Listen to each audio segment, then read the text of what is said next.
early reading instruction is truly where it's at if what you are interested in is educational equity, opportunity, and how people learn. There are a lot of incredibly smart people who have a hard time learning how to read. And if reading does not come easily to you, you are going to need someone to teach you how to do it.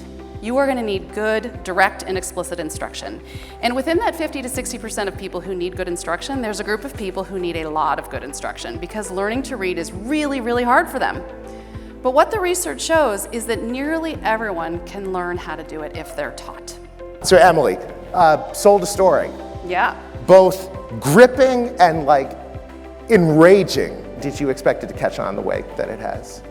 It's a lot of parents who have a struggling reader. It's a lot of teachers who have started to figure this stuff out.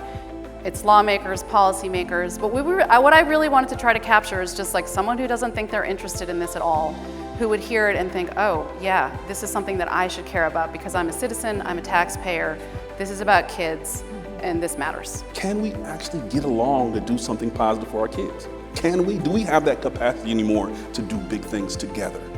And that's more of a sociological question than anything else, because we know the answer. We should be all of us. The question is, can we as the adults get it together enough to do that for our kids' sake? What are we going to do to support our teachers and administrators? What are we doing to support our parents and families?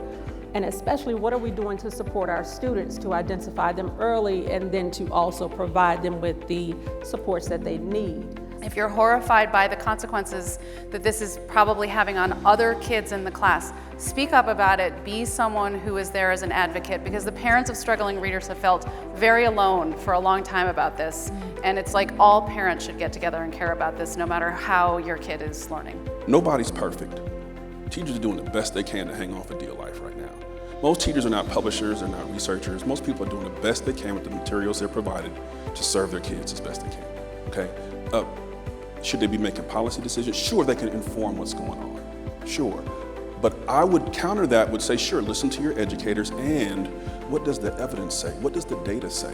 It's very uncomfortable for someone with a PhD or someone who's tenured to admit that they just don't know, right, and they hadn't been taught that way and they can't teach that way.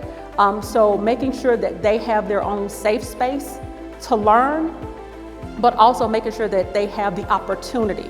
So we have to also give those same opportunities and that same grace to faculty, but also make it a requirement. Round of applause. Thank you.